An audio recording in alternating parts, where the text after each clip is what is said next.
All right, we are back with another amazing guest and friend of mine, Rachael Seda, and we're just going to have a conversation. Rachael and I have known each other for a while. We've worked with each other several times, and I wanted our Dangerous Women community to meet Rachael because Rachael is a dangerous woman. She's a mom and a wife and a boss and just an overall great person. So we're going to get into it. And she has promised to divulge everything. I'm just kidding. Hey, I'm pretty open. So I want to start out with just asking you, where did you feel like you were before you started doing growth mindset work? So coaching, and even before that, I know you read, and just like most women, it's like, well, let me look at this self-help book and let me try to do this. And tell me where you were before you started really working on your mindset growth journey. Yeah, great question. First of all, thanks for having me. I've also brought Ruth with me. I see. Good inspiration, if you feel We love her. Yeah. You need some good wisdom, I'll just look to her. Mm-hmm. So where was I? I think I was at a place where I had grown a business pretty far, and I think I remember sometimes I would walk in the office and be like, I just feel like I'm hitting a wall, and if I don't push past it, I'm either going to stop and fall backwards, or I'm going to be able to push past it. Mm-hmm. And I felt like I was feeling that a lot. And I knew that I didn't need necessarily at that moment, it wasn't the business. Like I had built a business. It was maybe some confidence and mindset things that were maybe holding me back, or ways that I thought I had to think about something that in working with you, I realized I didn't have to. And so I was really the one and my own thoughts were holding myself back from getting maybe to that next step. And it really had nothing to do with, somebody telling me how to run my business. That wasn't the problem at that point. It was, working to understand, why am I thinking these thoughts, and are they real? And are they keeping me from what I know this can become? Right. Yeah. I mean, and I think it's fascinating, the story of how you started your business, how Mix and Shine started, because you and April y'all are kind of boss ladies. So share with us, just give background about why and how you started this business, because you have a 7-figure female-owned business. So we got to brag about that. So I do want you to tell all the people, tell the women, because you are a mom, you're a wife, and so is your business partner, but you guys have a 7-figure business. Give us the details. Tell us how this is possible. Sure. So, April, funny enough, because we have a digital marketing and social media business, I had been looking for an agency job for a long time and wanted to move back to the Virginia Beach area where my then boyfriend, who's now my husband, lived. We did long distance for 3.5 years. And I kind of had given up on finding the job that I really wanted. I had been looking for years. I had connected with this agency that I knew had an office here. I was friends with people in the DC office and the Richmond office. So at that point, I just said, I know that April works at this office. I've met other people there, gone to coffee. It's never led to anything. And I knew she was about my age. And so one day I just messaged her on Twitter and I said, hey, I'm eventually going to move back to the area. I'm in marketing and communications in DC. And the thing about DC is that you're just surrounded by a lot of marketing and communication and creative minds. And I wanted to make sure that when I moved to Virginia Beach, which is not the same type of city, that I still was growing and connecting with people like April. And so I said, would you like to get coffee or a drink the next time I'm in town? And she messaged me back and said, are you looking for a job right now? And I said, yes. She goes, we're hiring. So the first time I actually met April, who's my business partner, was at an interview. I had followed her for probably 2 years on Twitter and was at an interview. I got I was offered that job at exactly the number that I said in my head I was going to counter with. And 2 hours later got engaged. So it was like a very serendipitous, probably still like the best day ever. And April and I proceeded to work together for 2 years and really were partners in business. I had never worked at a big agency like that. So April taught me a lot of the things about the nuances of working at an agency. But we worked hand in hand on our clients. And in that year or 2 years that we worked together, we were kind of small fish in a big pond. Yeah. We were a national agency, and we were in the top 3 most billable people in our company, which means we were doing the most client work.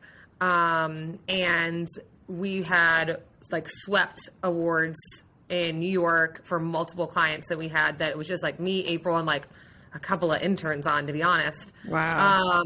And we were, in the scheme of agency world, we were junior. And our agency had gotten acquired, and we were feeling like we were getting farther and farther away from that, like social digital campaign work that was like really working with a client as a team, and that's where we were seeing where it made a difference for our clients, that we were, winning awards, and also the work that we loved and the clients loved. So, we had said, like, I remember I said to her, I was like, all right, we both got like raises we didn't deserve. We didn't get a promotion after 2 years of being like in the top 3. And mostly that's because the company was getting acquired. So they said they weren't going to, so it's not really on them necessarily. But I said, all right, I'm going to walk into this office and I'm going to share why I deserve a raise. And then no matter what happens, we're going to the Mexican restaurant afterwards. So... But part of that is also just knowing, like, I think as women, like, and my mom taught me this, is speaking up for what you believe you deserve, and with valid points. And I knew that we had done all the work, and I thought, gosh, like, I can't imagine working any harder than I have the last 2 years. So to feel like you didn't get what maybe you deserved, and I was like, you know what? Any guy would walk in and say, no, I think that's bullshit. You know what I mean? Yeah. No, I didn't say that. I came with points. But I think it's also just a message to like stand up for what you deserve. Even at least someone you're heard. And I think part of feeling that, and I think as women, like in order to make more money, we all have to speak up and, work hard and then validly say like, no, that's not right. I deserve it too. So anyways, we went to the Mexican restaurant, and after a little bit of tequila, I did what you shouldn't do and calculated the hours we were working and thought about, like, we know how to budget. We know how to do this. I've worked for a social consultant before. I know how to set everything up. Like, what's the worst that can happen if we try to do this on our own and actually got to do the type of work we love to do? Yeah. Like, after 8 years of experience, we just can go find another job if it doesn't work. I was like, right. we could go wait tables. I mean, because I'm somebody who's actually a pretty safe person. So I thought of every worst case scenario, and I could debunk the worst case scenario. But the next morning over coffee, it was sort of like, was it the tequila talking, or were we serious? So April said, so like, were you serious? I said, I'm dead serious. Like, are you? He's like, yeah. And then like, we literally went back to our offices. And from that day forward, we would meet at a coffee shop we would get to our office at like 7 a.m. So we would meet at our coffee shop at like 5:30 to 7:30 and work on our business, and then go to the agency. And then as soon as we were like kind of ready we had a lot of, we wanted to make sure that we didn't leave anybody hanging. We had a boss that was retiring, one that was getting married. So we waited it out a little longer than we would have. But then we left and we started our business, and we really haven't looked back since. And it's every year it's changed and grown, and there's been different challenges, but I would say it's probably the best decision I've ever made. Yeah. And I think April would probably say the same if she was here. Yeah. Yeah, she would. Yeah. No, I mean, that's amazing. There are 2 things like I was stuck on, and it's a seemingly random part of your story, but you messaged her on Twitter. Yeah. Like, you didn't say like LinkedIn. You didn't send like you literally were building relationships like through social media that created what you have now. And that's amazing. Yeah, totally. And I think it's also like tell people what you're looking for. Yeah. Ask for what you want or what you deserve. But also, if people don't know what you're looking for, the universe can't help you if you don't put it out there. If you don't put it out there. Yeah. Yeah. So I think I would tell everybody to just remember that if you don't ask, the answer is always no. Yeah, exactly. And I think it's so important because, you know, what I know to be true about you and what anybody listening can hear in that is like, you are very smart, determined. You and April built a business from nothing to, you know, 7 figures plus. And you still were like, I think I need a coach, right? Like, so, because I think sometimes there's a misconception, and I had this misconception before I worked with a coach. I was like, I'm intelligent enough. Like, I don't need anybody to tell me what to do or coach me on my life. And I thought it was kind of dumb, honestly. Initially, I was like, that's dumb. Like, who needs a coach? But I think it's such a powerful statement because so many very ambitious and intelligent women, like the women in our community here, just don't want to raise their hands and say, you know what, I need a little help with this, right? Sure. And so what was it for you? Because obviously, like, you could figure things out. What was the point where you were like, okay, maybe I could get a little help here? Yeah, I think one time I remember walking into the office and being like, I can't remember what I said, but I remember saying like, do I need a therapist? And they were like, you don't need a therapist, you need a life coach. And I was like, a life coach? They're like, yeah, a therapist deals with this. Like a life coach deals with this. I was like, Right. to be honest, I always kind of was like, that sounds like somebody that's just trying to make money off of Right. someone, and that like you're going to spend a lot of money and then be like, I don't know what I got out of it. Like at least a Yeah. therapist. Oh, a therapist. Like they're like, yeah, but you don't need a therapist. Like, okay. And nothing against therapy because therapy is amazing and there's a place for it. But I think I had a lot of, I'd grown a business to a certain point, knowing that the goal was to get to 1 million. We had gotten to half. I was in this like, I had already gotten past the stage of like, okay, that's what we're growing. We're growing an agency. I'd had my second kid. I was like, I want to leave a legacy. I want to grow something that other people can work at that maybe we didn't have, especially women and minorities and working moms. I think that was one thing is at the agency I worked at, I remember saying like, I can't see myself having kids here. Like, I don't know how it's physically possible that you could do that. And I remember when our boss really would just like begged us to give her 6 more months, I looked at her and said, I don't have 6 more months. Yeah. Because I have to know that my business works before that because I want to have kids and like I don't want to wait for that. Right. And so I wanted to also create a work environment where that was something that was valued. And especially as we went through COVID and saw so many women having to leave their work to take care of their children, I wanted to create an environment that wasn't like that. And so I think I knew that I wanted to create something. I felt kind of stuck in the fear of, you know, if I was to hire and I lost business, you know, the fear of like, there was a lot of fear around that. Yeah.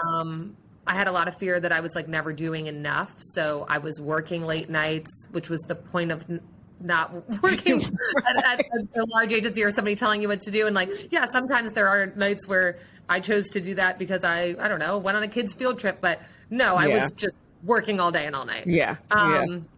And then I had fear of regretting, like, was I going to miss time with my kids? What, you know, was this going to take over? Like, would I have to choose one? And then I think there was also a little fear of like being carefully building something instead of scaling something so big that along the way, all of the stuff was missed and you have to go back and fix it. And so I wanted to make sure I didn't unintentionally create an environment of a place where I maybe have worked before and thought, oh, don't like that. And as you get bigger, it's actually the people you hire that create the environment. Like, I'm not going to be able to control it. Right. So I had to be careful about who we hire and also the values that we instill in them and can they carry those out. And are they the right fit? Because somebody who was the right fit at day 1 might not be the right fit on year 10. Yeah. So I think I was operating from fear in a lot of ways, especially around money and the fear of, okay, so we hit 1 million this year, but like, what about if we can't? You know, what if I hire all these people and I have to let them go? I had a lot of fear about that. Yeah.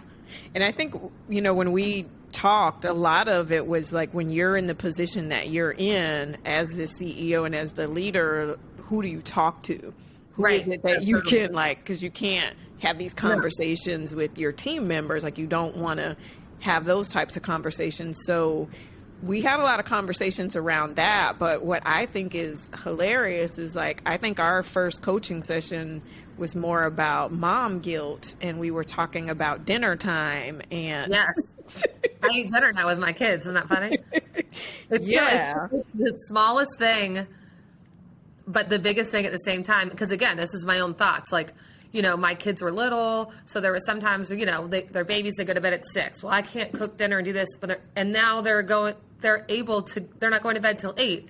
Right. And I was coming home, making them dinner, feeding them, and then waiting and cooking dinner for Nate and I after they went to bed, which sounds really silly, but I just thought, look, like, I don't have time to cook. They're hungry when they come home. I can't even talk to Nate because they're like screaming, like, you know, or not listening or whatever. And you're like, why are you making 2 dinners? Like, let's just back up. And I was like, well, because, and I had every excuse for the why. Yeah. But at that point, I guess, was Kai 2? Is this like last summer? Yeah. I was like 2, almost 3. Yeah. Yeah. It's not like they're going to bed super early. And you're like, yeah, but you can talk to Nate after. Like, don't you think they need that time too? And also just sitting at a table and learning that. So yeah, we eat dinner together, and everybody, if they need a snack and they can wait, they can wait. And it's actually fun now because, you know, I listened to a podcast once, and it was, God, what is his name? Chad Sanders, I think. He wrote Black Magic. And he was talking about how when he sat at the table with his parents, they involved him by a certain age in pretty like serious discussions about like race or, you know, things going on at their work. And what do you think about that? And he's like, it helped us to start critically thinking, because a lot of the same problems you encounter in a workplace, you probably encounter in school or in a team environment when you're younger. And so, you know, we're 3 and 6, almost 4 and 7. So but we're having conversations where even Kai at 3 is saying like, how was your day, mommy? He's learning because Reese wants to ask. He's like, what did you do? And then it's like, what did you do today? It's just learning those conversations. And I brought up that book because I think that is exactly it. Like I want to be able to share and understand like things that are going on my day. So our kids can learn just kind of those problem solving skills. Yeah.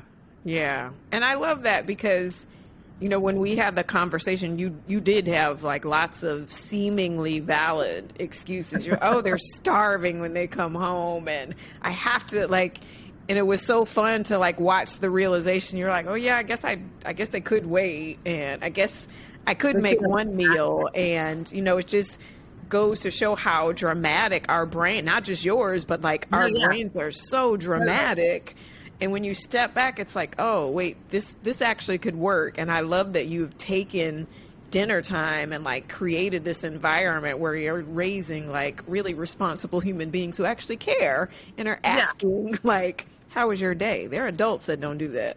Yes, exactly. And I think that's also something I want my kids to care about, how other people are doing, you know? Right. And so that starts at home over the dinner table and learning to do that. Yeah. No, I love that. So what did you feel like was an aha moment for you? Because I talk about a lot, like with my clients, I see in them a moment and I look for it, a moment when they're like, wait a minute, I always respond this way in this situation, and this time I didn't. And they start to think something is wrong because they're not responding in the way that they used to. So do you remember a time where it was like, oh, wait a minute.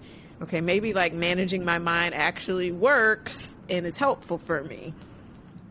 Yeah, I mean, I think one of the biggest things for me is my biggest aha moment was probably that I can't control what anybody else thinks. Yeah. And so, like, I am someone who, you know, I'm an Enneagram 7. I want everybody to get along. I want everybody to have a good time. And, you know, no matter what I do, I mean, I could give someone $100,000. They could still say I was an asshole. I don't know if I could say that on this podcast, but you can bleep me out. We got you. But, you know, it doesn't, I can't control that. I can only control where I'm coming from. And I think something that you taught me too is like, you know, my go-to emotion is annoyed.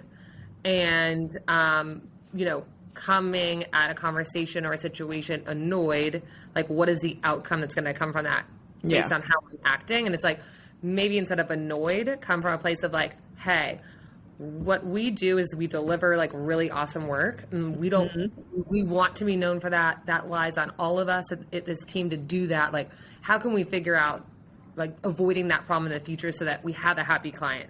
Because I know you all are working really hard, and I know that, and it stinks to get to the eighth inning and something get messed up when the first 7 innings were like so good, because you only remember that 8th inning. So like, that's what we want to avoid. So it comes from a place of like trying to solve the problem and be more empowering than like annoyed that like it got messed up. Yeah. For whatever reason. Because mistakes are going to happen. I think it's how and sometimes I have to, like you say, I live in the being annoyed, and I can say that to April, whoever, and then the next day, whether that's with a client or whoever, and the next day I come and say like, all right, here's how we're solving the problem. From not a place of annoyed, but a place of like, this is how we do it here. Right. Yeah. And I think one of the things that I was proud of in our work together was seeing you rise to the occasion of being a CEO and getting out of the weeds, because you do things well and you built this business from zero up. There were still places where you were involved, and it was like, but you built this business for freedom so that you could like play tennis and pick up your kids and do these things. And seeing you learn more and more and feel more comfortable letting go of certain things, and then really creating this life where you get to do the things that you built the business to do, was really powerful. And I watched you just say, okay, I'm playing tennis because this is important to me, and I'm not going to feel bad about it because I do all, I do everything that needs to be done, and I also need to make space for me in these things. And what you did was create a standard of, this is the type of leader I want to be. This is the type of wife I want to be. This is the type of mother. And working and living in those standards, like watching you do that was really beautiful, because I know there was like there's that struggle, because we want to be successful in our businesses, but we don't want to be crappy moms and wives, and we don't want to be bad leaders. So watching you just rise to the occasion and decide, this is who I'm going to be in this area, like this is the standard for me across the board, and then live up to that, has been really nice to watch. Like, oh, well, thank you. Lovely. Yeah, I mean, that was definitely the hardest thing for me. And I think there's a couple reasons. I mean, obviously there's a letting go piece when now I am not the person. April and I worked together so seamlessly for so long, and then we started to hire a team and trusting that quality control, I guess. And also knowing that we're in a service industry. Mistakes are going to happen. They're just going to, or they might even be things that like a client is just not happy about, and it's not necessarily a mistake. Like, we're in a people business, so it's not, we're not crunching numbers and for an exact answer. Right. So there's always going to be something. But I think for me, it was the quality of like giving it up. I think the second thing was, I know how to do client work, and I feel valuable doing that work. Like, I feel like I check a box, and I feel like I know what I'm doing, and it is a comfort zone for me that like I know how to do that, and I feel productive doing it. Right. So I think that was part of it too. Now, I mean, you'd be even more proud, because it's like, there's things that nobody even contacts me on anymore. I don't even know what it is. Like, Jordan is now the new me when it comes to this client. I'm like, no idea what's going on. Yeah. Unless I need to be flagged, and they know when to flag me. But I even said to our fractional CFO the other day, I was like, I kind of feel like, I don't want to tell anybody this, but like, my inbox is light. Like, I don't want to even like whisper. I would like whispering that now. Like, I used to have hundreds of emails. Yeah. And I said, and honestly, I think I might be able to do this in like 3 work days. And he goes, look, your job is to bring in the business. You do that in 3 days. I don't care when you do it. Yeah. I don't care if you can get it done in 3 days, but your job is to bring in the business. April's job is to make sure the team is good and have quality control over what gets out. Yeah. And you know, we're still both instilling the values and the growth aspect. Like my job is to grow and know that back home it's taken care of because we have those systems and processes and quality control in place. It's still, sometimes you're like, oh, wow. When I think about it, I'm like, wow, there's a lot going on that I don't know about. And there's still things get flagged to me and it's okay. Like that's what I'm here for, to make sure that like things are good. But, you know, it is a fun place to be. If you think about where I was 2 years ago, like I was entrenched in the work and I didn't have time to dedicate to getting business like I should. Yeah. And that's what I should be doing. And that's what keeps me from the fear of losing business and not keeping people. Is like, no, that's on me. Like I have to be getting the business so that everybody keeps a job and we can keep growing. Yeah. No. And I think we talked about, you know, being the visionary means you don't have time to be in the weeds. Right. And that was, I think, a struggle for you because we do find value in being busy. Right. Most women are like, oh, if I'm doing a lot of stuff, then I'm being valuable. And as we started to like take away things, it was kind of like, well, wait a minute. Right. And learning that the value really has, honestly, like you're just valuable just because you're a human being living, breathing, and kind of leaning into, okay, I'm the visionary. I set the tone for like driving business. And I'm thrilled to see you like leaning into that hard. Your inbox should be light. Yes. I love that. I love that for you. Yeah. So it's great. And I mean, the team's doing great. And I think that's also when you let go and let them, you've trained them enough and you let them kind of fly. That's also empowering for them to be like, that's yours. You get to own that. That's yours. Yeah. Like, I don't need to meddle in it. And it's not mine to take like the satisfaction of a win. Like that's for me to remind you of the big win. That's you and the team. You know what I mean? I think that's important too for them. Yeah. And you're building, one of the things that you're super passionate about is female empowerment and women's empowerment. Mm-hmm. And what I love about Mix and Shine is it's a female owned, and you got a bunch of beautiful young women. Yes. Young women, not girls. You have a bunch of beautiful ladies that work for you, and you created an environment where it's a safe space where you guys have fun, but you really do work. And I think you've empowered them probably more than you know, even just in you being who you are. And so what's like the ultimate goal for you when it comes to women's empowerment and the company that you're building? And what do you want the young women that work for you to know about like what's possible? Ooh, that's a loaded question. No, I think to your point, we do work very hard and this is a business still. But it's also an environment that I want to make sure that, you know, if somebody has something that they're dealing with that's more important at home, that they're able to handle that as a team, we come together and say, hey, so-and-so's mom's sick. Can somebody take this? Yeah. And that's the environment that I definitely want to create. You know, I want to empower each and every one of them to continue to grow in their career and know that there's always a place for them to advance, whether they're pregnant and want kids or whether they don't, or whether they, you know, value being able to travel here and there, like whatever they care about in life. I want to make sure that they have something outside of work that they care about, that they know that this is a safe place for them.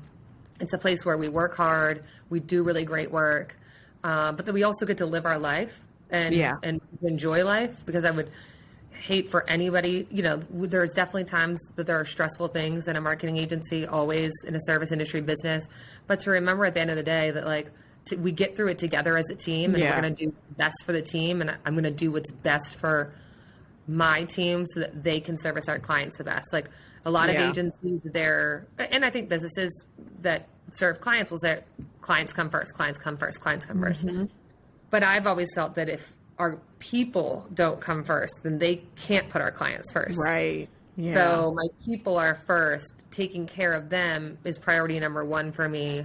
You know, I said the other day, I said, you know, if I had to go without a paycheck so that they could all stay, I would, you know, like, and that's not on the table, but you know, in worst case scenario world, like would keep all of them afloat before myself.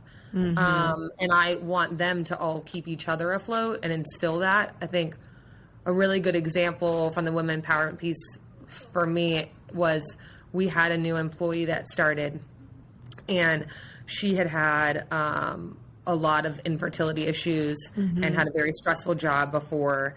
And it turns out within like the first month of working here, she gets pregnant and was like actively trying not to.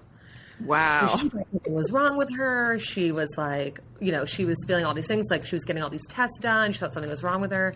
And one day, one of the girls goes, well, do you think that you could be pregnant? Yeah. And she goes, oh, no, like, absolutely not. Like, we're actively trying not to do that. Like, I want to make sure I'm in this job long enough. Yeah. So, well, it turns out she was. And then she was panicked because she just started. Yeah. And the colleague goes, just tell Rachel, like, stop stressing about it, because you stress about it. This is a good thing. You tried for a long time and you had a lot of like, a lot of infertility issues. Like, just tell her, she won't care. But obviously, I mean, as a woman, you would think, oh my God, what are they going to think about me? Like, exactly. Here, I shouldn't have done that. And so one day she pulled me aside and I was like so excited for her. And I was like, hey, this is exactly why we grew this company. Like, so what, you're going to be gone for, I don't know, however long you want to take, 3 months. I let them take 6 months. I can't pay them for that yet because we're a small business, but I do pay for, 6 weeks. And then I said, I'm not going to deny anyone something that I gave myself. So I took 5 or 5.5 months off with both of my kids because I felt better about sending them to daycare then. So I give them the option that we keep their job. And I said, but really in the scheme of things, even if she took 5 months, it's not, you come back, if you're a valuable player, like, it's fine. Like, it's fine. Like, we're all excited for you. And the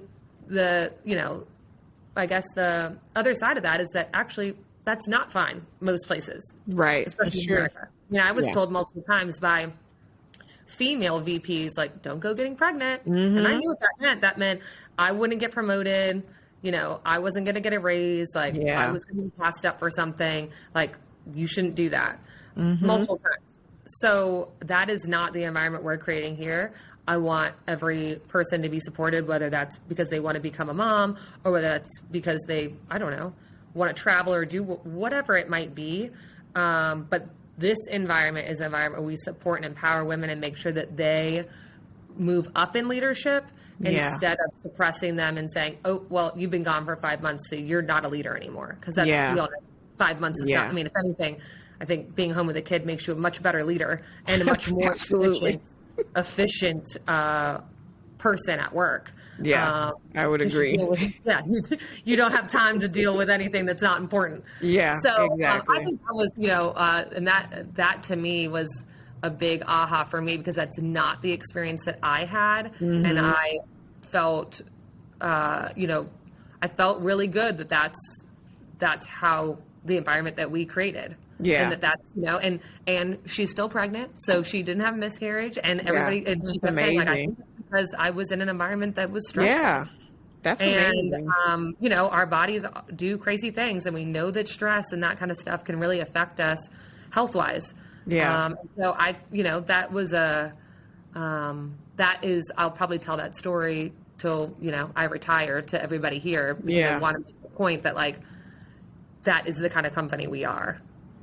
And that's the kind of leader you are because, the work that you did in coaching made you the example to show people what's possible. So you show all of that. You show, okay, listen, it doesn't have to be either or. You don't have to choose family, mom, wife, or career.